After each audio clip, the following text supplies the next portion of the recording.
Assalamualaikum warahmatullahi wabarakatuh. Salam sahabat petani. Kali ini saya akan menjelaskan tips ataupun dosis pemupukan pada tanaman sawit belum menghasilkan 2 ataupun umur 2 tahun.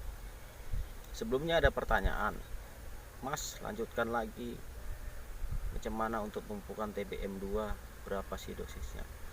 Jadi umumnya kita gunakan dosis pemupukan ini adalah yang berasal dari rekomendasi PPKS yang umumnya awam kita gunakan.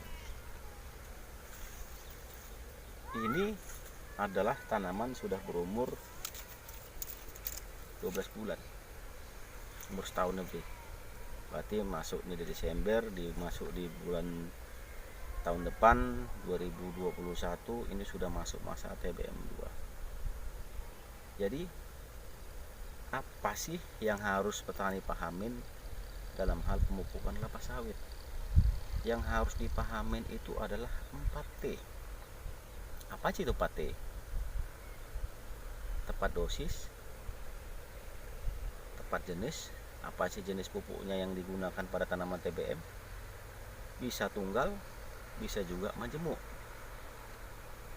Tunggal nanti kita sampaikan, majemuk ya hanya satu yang bisa dipupukkan pada tanaman TBM, yaitu NPK 12 12 17 2.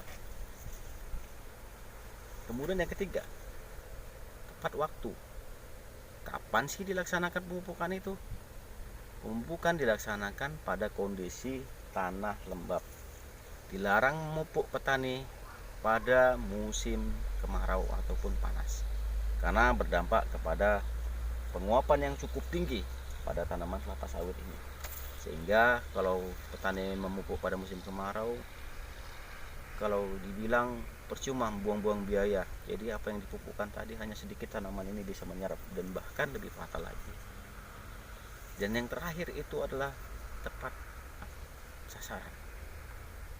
Harus tepat pupuk itu diberikan pada tanaman kelapa sawit ini.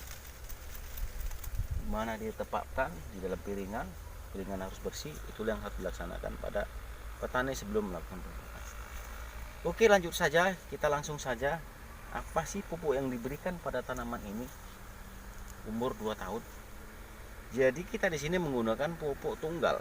Apa saja? Urea, TSP, MOP ataupun KCL dan Kisrit, ditambah dengan kalau dia lapangan membutuhkan sekali, dia seperti daun ini bergelombang ataupun seperti membentuk petir, itu tandanya kena kurang boron. Jadi ingat, boron itu diberikan melihat kondisi tanaman. Kalau kondisi tanaman masih fit, pertumbuhannya cukup bagus, boleh petani efisiensi tidak menggunakan itu. Oke, pada umur 16 bulan, katakan kena di 16 bulannya itu di bulan Februari, contoh katakan. Jadi pupuk aja yang digunakan. Pupuk urea kita gunakan dosis 250 gram, kita gunakan TSP sebanyak 200 gram, KCL atau MOP kita gunakan 500 gram, dan Kisrit kita gunakan 500 gram. Yang kedua, pada rotasi berarti masuk ke umur 20 bulan. Kalau di Februari dia 16, 17, 18, 19, 20, berarti selisih 4 bulan. Februari 2 tambah 4 masuk berarti ke bulan 6, umur 20 bulannya. Berarti apa aja sih, berapa dosis yang diberikan tanaman ini? Itu kita gunakan pada umur 20 bulan. Atau tadi kita masuk di bulan Juni atau bulan 6, itu pupuk urea kita berikan sama, masih 250 gram. Kemudian kita berikan lagi selisih kelang dalam waktunya itu jangan bersamaan, agak kita kasih kelang seminggu ataupun 2 minggu. TSP sebanyak 250 gram sama 200 gram. Kemudian KCL kita berikan 500 gram. Kemudian Kisrit kita berikan 500 gram sama dengan yang tadi umur masih 16 bulan. Nah, baru kemudian yang terakhir itu yang pada umur 24 bulan.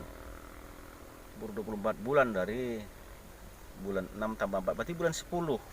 Kalau kita sulit untuk meminikan supaya gampang mengatur jadwalnya, kita berikan pupuk urea sebanyak 250 gram. Kemudian TSP kita berikan 200 gram. Kemudian KCL 750 gram agak kita tinggikan karena tanaman pada masa TBM2 sudah mulai membentuk pada umur 20 bulan sudah mengakhir masa kastrasi, umur 22 bulan kastrasi terakhir. Maka kita harus lebih membanyakkan pupuk KCL-nya supaya lebih merangsang dalam pembentukan buah lebih cepat. Kemudian kisrit kita masih tetap gunakan 500 gram. Tapi dengan catatan petani, banyak yang menanyakan, kalau seandainya kemarau gimana? Kitalah sebagai petani yang mengatur jadwalnya. Kalau seandainya nanti di Februari kena musim kemarau, kita geser kapan hujannya. Musim pada bulan Maret, kita laksanakan pada bulan Maret. Jadi kan kita jangan berpaku kepada 1 tahun 3 kali kena sekian bulan, sekian bulan, tapi pada nyatanya faktanya itu pada musim kemarau. Stop petani, jangan lakukan pemupukan. Kita atur setting kembali kapan waktu pemupukan itu dilaksanakan. Pada intinya, contoh urea kalau 3 kali 250 kali 3 berarti 750 gram satu pohon selama setahun ini. 3 kali. Ya, petanilah yang mengatur bagaimana caranya agar supaya waktunya itu dalam 750 gram per pokok selama setahun ini dilaksanakan dengan baik dan waktu yang tepat. Mungkin ini saja petani yang bisa dapat saya sampaikan.